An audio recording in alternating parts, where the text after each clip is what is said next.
नमस्कार, मेरा नाम है तेजपाल नेगी और आप देख रहे हैं एसजे टीवी।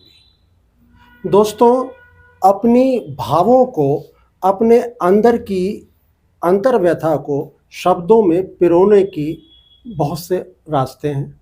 एक है कथा, एक है कहानी, एक है कविता और ऐसे ही दूसरे भी अन्य विधाएं हैं। लेकिन जब भाव शब्दों में पिरोए जाते हैं और भाप बादल बनकर पूरी फिजा में, पूरे आसमान पर फैलती है और उसके बाद जब एक नव विवाहिता के घूंघट के ऊपर बर्फ बन के बिखरती है तो बनती है कविता। कभी देवदार के पेड़ आपके साथ बात कर रहे होते हैं। वो क्या बात करते हैं, इसके लिए आपको चाहिए एक नज़रिया, और वो नज़रिया मिलता है उन कवियों के भीतर, उन कवियों के जेहन में, जिनके दिमाग में शब्द अंकुरित हो रहे होते हैं। ऐसे ही शब्दों से, प्रकृति से बात करने वाले एक कवि से हम आपकी मुलाकात करा रहे हैं। नाम है कुलराजीव पंत और एक संक्षिप्त सा उनका परिचय मैं आपको दे दूं। देश के इतिहास में 1952 का 26 जनवरी का दिन इसलिए एक अपना महात्म्य रखता है क्योंकि इस दिन देश का गणतंत्र दिवस लागू हुआ था और इसी दिन पैदा हुए थे सोलन में श्री कुलराजीव पंत जी। 26 जनवरी 1952 की यह घटना है और इसके बाद उन्होंने सोलन में ग्रेजुएशन तक की अपनी पढ़ाई की, लाइब्रेरी साइंस का कोर्स किया और हिमाचल प्रदेश विश्वविद्यालय शिमला में लाइब्रेरियन के पद पे नौकरी की। यही वो नौकरी है जिसके 40 से 45 साल वो जो उन्होंने यात्रा की है, पैदल यात्रा की है अपने घर और अपने कार्यस्थल के बीच की, वो बनी है कविता। वो जो 40-45 साल थे, वहाँ से कविताओं ने जन्म लेना शुरू किया। वहीं से जो कुलराजीव पंत जी के बीच में आप देखते हैं कि प्रकृति से किस तरह से संवाद किया जाता है, वो 40 से 45 वर्ष का जो समय था वो बीता है उनका संवाद करते हुए प्रकृति के साथ में। सिर्फ 3 किलोमीटर का फासला शिमला के लक्कड़ बाजार से संजौली तक का, उस समय का 3 किलोमीटर का फासला, जंगलों का रास्ता और अकेले पैदल चलकर अपने कमरे तक, अपने घर तक जाने वाले कुलराजीव पंत, साथ में देवदार के पेड़, तरह तरह के मौसम, सर्दियों का मौसम, गर्मियों का मौसम, बरसात का मौसम, इन मौसमों के बीच में प्रकृति के साथ बात करते हुए कुलराजीव पंत। अभी हाल ही में उनकी 59 कविताओं का एक संग्रह प्रकाशित हुआ है और जिसका नाम है पृथ्वी किताबें नहीं पढ़ती। आपको ज़रूर पढ़ना चाहिए क्योंकि मेरा अनुभव है कि प्रकृति के साथ बातचीत और प्रकृति के मानवीयकरण का जो संयोजन हमें इस पुस्तक में जो दिखा है वो गज़ब का है। और सबसे बड़ी अच्छी बात यह है कि इस पुस्तक में ढूंढ के भी आपको शाब्दिक खामियां नहीं मिलेंगी, वर्तनी की खामियां नहीं मिलेंगी। मैंने बहुत कोशिश की तो मुझे एकमात्र कमी इस पूरी पुस्तक में दिखाई पड़ी। और आज जब कुलराजीव जी से बात हो रही थी तो उन्होंने बताया कि पूर्ण विराम भी रह गया है पूरी पुस्तक में। तो पृथ्वी किताबें नहीं पढ़ती, ये एक कवि की जीवन की साधना है। 59 कविताओं के संग्रह के रूप में आपके सामने है और अब हम आपको सीधे मिलाते हैं पृथ्वी किताबें नहीं पढ़ती के रचयिता कुलराजीव पंत जी से। सर, बहुत बहुत स्वागत आपका। धन्यवाद नेगी साहब, और शुभकामनाएं आपको पृथ्वी किताबें नहीं पढ़ती। धन्यवाद जी। और इसका भी कि पाठकों को, अभी पाठकों के बीच जा रही है धीरे धीरे, तो पाठकों को ये पसंद आए और कविता को एक नया जीवन जो आज की आवश्यकता है जी, मानवीय पहलू से, प्रकृति के संरक्षण के पहलू से, ये भी आपकी ये पुस्तक दे।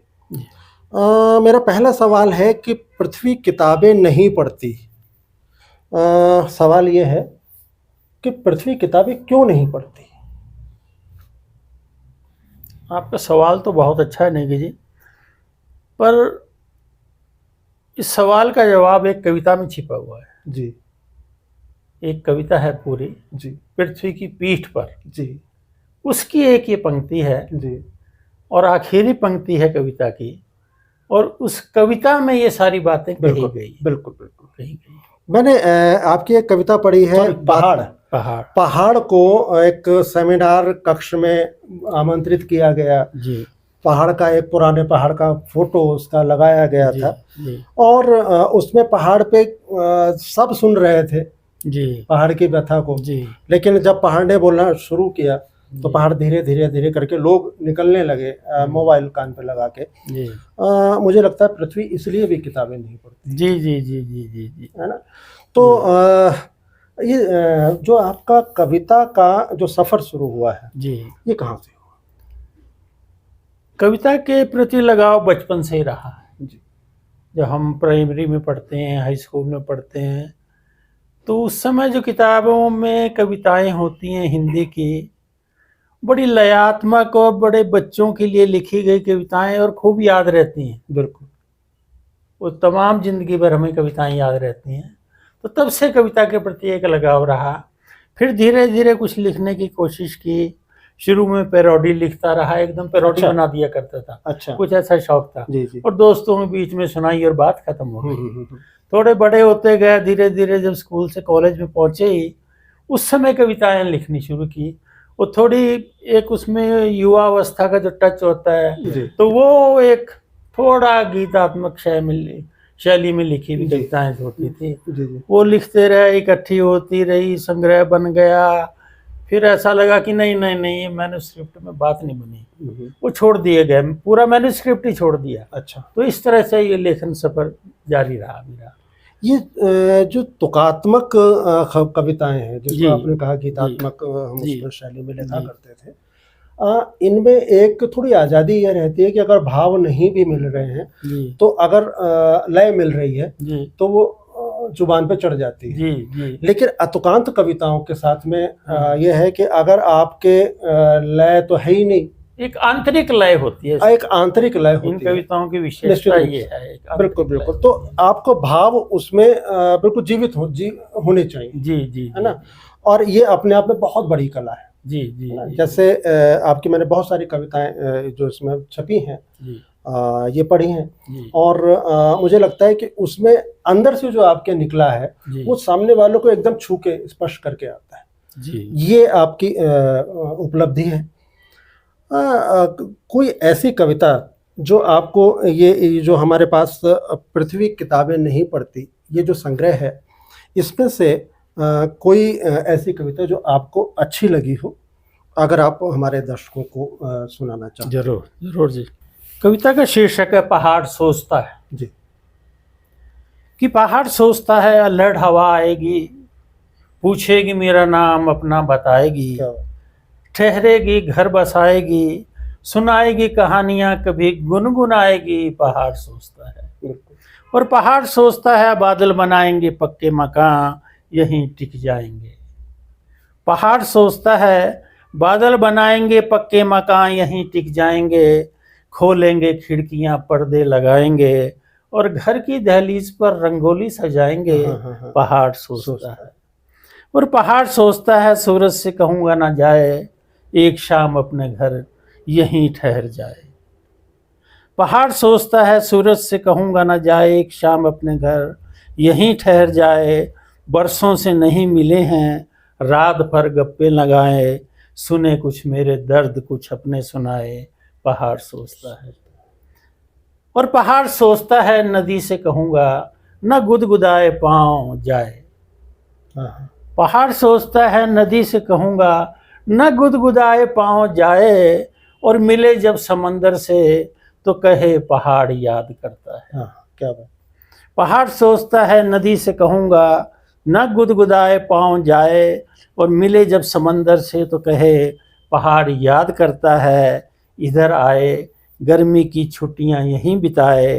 पहाड़ सोचता है और सिर्फ सोचता है। क्या बात। और सोचता ही रह जाता है। जी जी जी जी ये पहाड़ की अंतर व्यथा है जी जिसको शब्दों में ढाला है कुलराजीव जी ने। प्रकृति के साथ, मैंने इस किताब में पढ़ा कि प्रकृति के साथ आपका जो संवाद है जी वो बड़ा निश्चल है, लेकिन बीच बीच में कुछ कविताएं मुझे ऐसी भी दिखी हैं जो समसामयिक विषयों को भी स्पर्श करते हुए निकल जाती हैं। जी जैसे पतीली, जी जी या इसके अलावा और कविताएं भी, मेरे एक दो कविताएं और मिली हैं। जी और आपने उन विषयों को छुआ है इशारे में। जी राहत इंदौरी साहब कहा करते थे कि गज़ल जो होती है वो सीधे किसी का नाम गज़ल में नहीं लिया जाता, जी सिर्फ इस संकेत में या इशारे में ही बात की जाती है। जी तो हमारी जो कविता है इसमें भी बिल्कुल यही जी दृष्टांत लागू होता है जी कि हम अगर अपनी बात कह रहे हैं तो वो स्पर्श करके निकल जाना चाहिए। जैसे मखमली हवा आपकी वाह स्पर्श करती है और जी निकल जाती है, आपकी कविताओं से ही मैंने लिया है। समसामयिक विषय को एक प्रकृति के चितेरे कवि के लिए कितना मुश्किल होता है समसामयिक विषय पे बात कहना। बात तो हर ही विषय पर की जाती है नेगी जी, जी पर कुछ विषय ऐसे होते हैं, बड़े अंतरंग होते हैं, बड़े करीब होते हैं जी और बार बार आपको प्रेरित करते हैं कि इस पर और ढंग से बात करें। जैसे पहाड़ पर, मौसमों पर, नदी, जंगल, बिल्कुल बर्फ, हवा, धूल, धूप, छाँव, इस पर मैंने कई ढंग से बात करने की कोशिश की है जी क्योंकि मेरे बहुत करीब हैं। बिल्कुल पर कुछ एक समसामयिक विषय ऐसे होते हैं जो आपको उद्वेलित करते रहते हैं। पतीली वैसी एक कविता है। बिल्कुल कुछ एक ऐसा समय आ गया था समाज में जी कि जी बड़ा शक की नज़र से दूसरे को देखा जा रहा था बिल्कुल। कि खान पान का क्या ढंग है, कौन क्या खा रहा है, हम्म, जो बहुत हमारा बड़े प्राइवेट पार्ट होता है लाइफ बिल्कुल, का। भाई मैं क्या पकाता हूँ, क्या खाता हूँ, दूसरे आदमी का कोई ताल्लुक नहीं है उससे। पर कुछ एक लहर ऐसी आ गई थी। बिल्कुल ऐसी एक कविता है प्रतिबंधित शब्द। बिल्कुल बिल्कुल प्रतिबंधित शब्द। हाँ भाई, ये शब्द अब इस्तेमाल ही नहीं होंगे, ये कोई नहीं बोलेगा, इन पर प्रतिबंध लगा दिया जी गया। जी जी तो उसे कुछ अपने ढंग से कहने की कोशिश की गई है। जी। अगर आपको आपत्ति ना हो तो पतीली को अगर आप हमारे दर्शकों को सुना दें। जी जरूर। और मेरा व्यक्तिगत रूप से ये मानना है कि ऐसी कविताएं जब जन्म लेती हैं तो निश्चित रूप से वो सामने वाले के दिमाग को उद्वेलित कर देती हैं। और पतीली पंत साहब की वो कविता है जो आपको भी अंदर से उद्वेलित करेगी और आपको सोचने पर मजबूर करेगी कि हम किस युग में जी रहे हैं।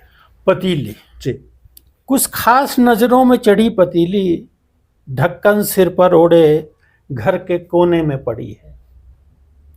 कुछ तलाशी लेने वाले बेखौफ घूम रहे हैं, हवा में घुली गंध सूंघ रहे हैं। जी और समय का भयभीत चेहरा पतीली के साथ सर झुकाए बैठा है।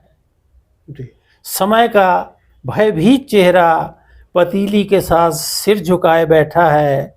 आग, चूल्हे और पतीली का सदियों पुराना रिश्ता शंकाओं से घिर गया। क्या बात। डरी हुई आग सोचती न जाने यह पतीली भीतर ही भीतर क्या पकाती खिलाती है। किसी दिन यह जरूर मरवाएगी, खुद तो जलेगी, क्या बात। मुझे भी फुंकवाएगी। क्या बात। भयभीत आग अपने फूकने का डर चूल्हे से साझा करना चाहता। हाँ भयभीत आग अपने फूकने का डर चुपके से चूल्हे से कहती, चूल्हा यह डर लकड़ियों से साझा करना चाहता, पर जब तक वह उनसे कुछ कहता लकड़ियां जलकर राख हो जाती। हाँ इसी सोच में डूबे चूल्हे ने एक दिन पतीली पर राख पोत दी और उस पर एक उंगली से उकेर दिया, यह पतीली शुद्ध शाकाहारी है। क्या बात।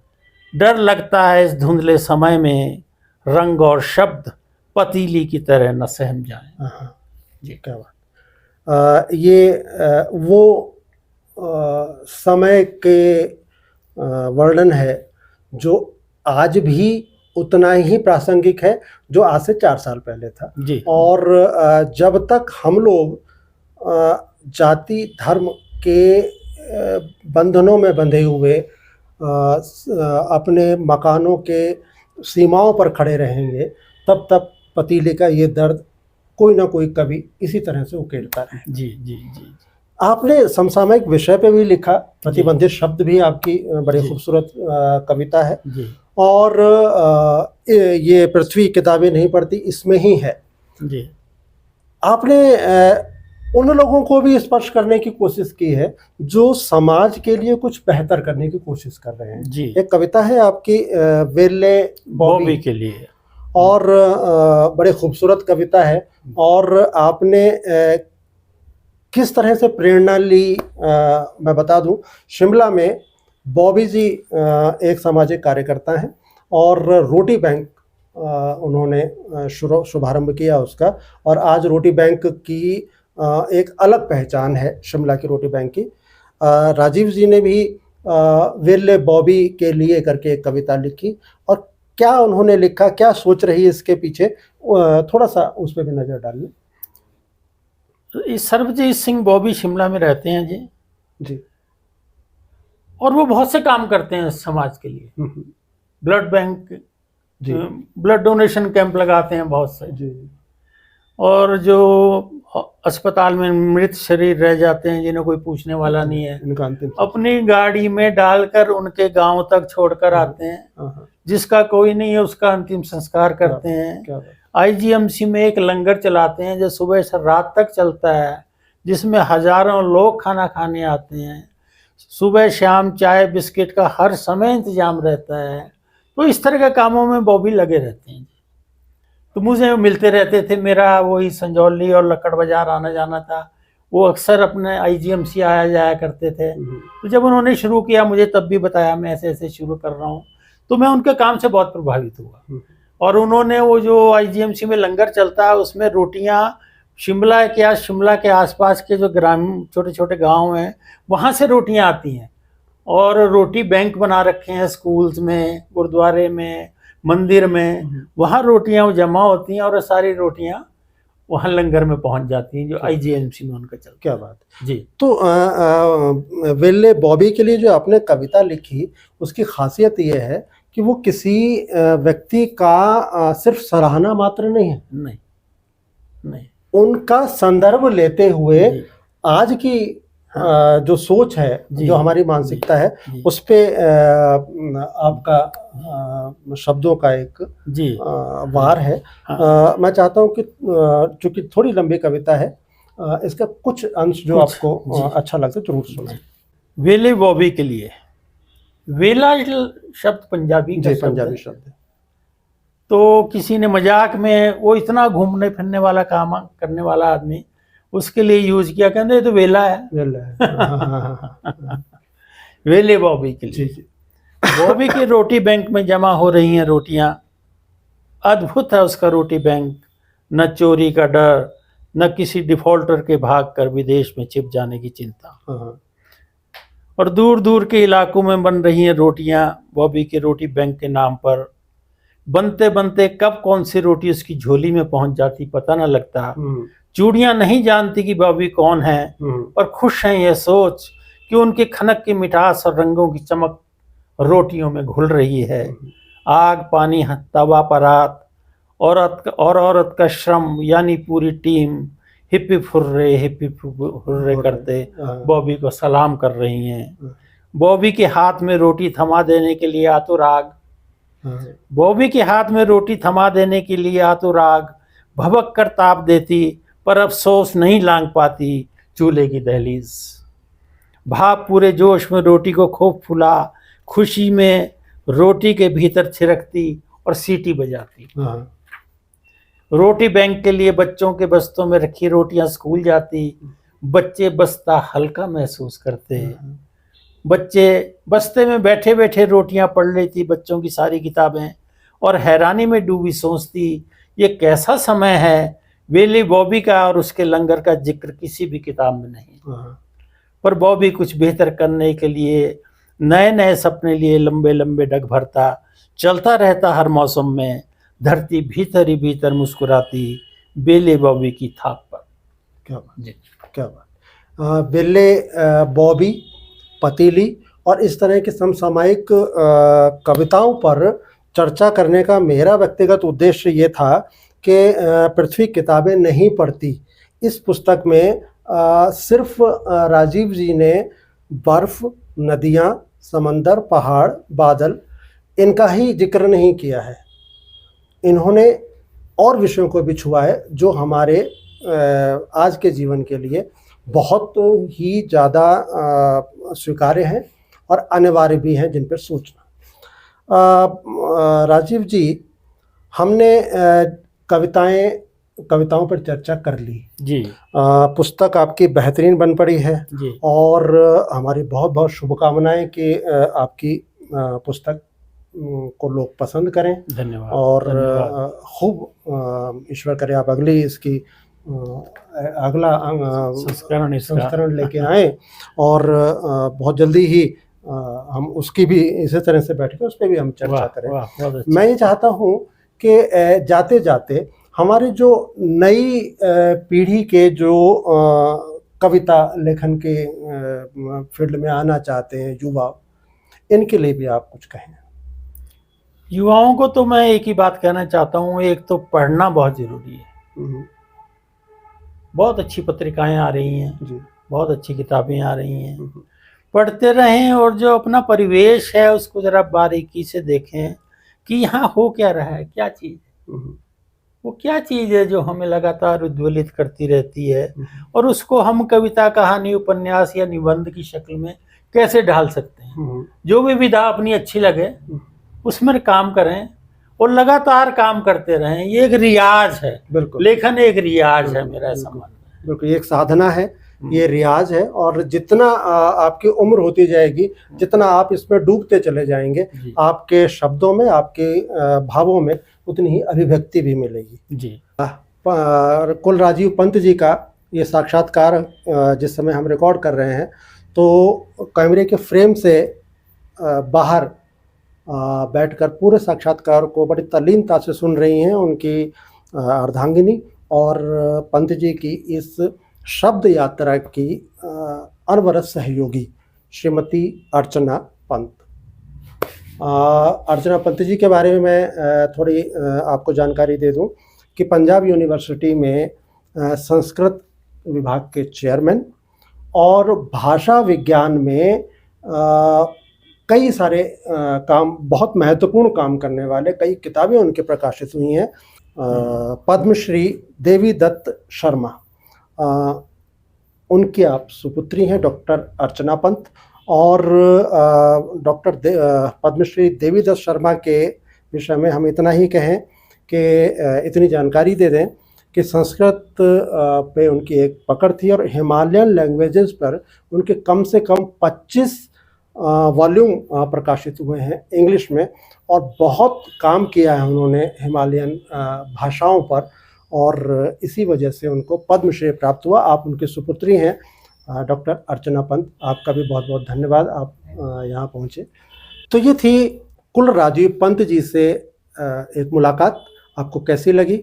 और हमारा आपसे आग्रह है कि मुलाकात आपको अच्छी लगी आप कमेंट अवश्य करें कैसी लगी, लेकिन अब जब शब्दों का अभाव, शब्दों का अकाल पैदा होता जा रहा है, जब पढ़ने वाले लोगों का संकट इस समाज को पैदा हो रहा है, ऐसे में उनकी लिखी पृथ्वी किताबें नहीं पढ़ती, आप अवश्य पढ़ें और पढ़कर अपनी राय भी उनसे भी अवगत कराएं। उनका फ़ोन नंबर किताब पर लिखा हुआ है, उनको मेल भी कर सकते हैं आप। और हमारा ये साक्षात्कार आपको कैसा लगा, इस पे आपकी राय के हम प्रतीक्षारत रहेंगे। हम मिलेंगे जल्दी ही ऐसे किसी और हस्ती के साथ में गपशप के साथ करते हुए। नमस्कार।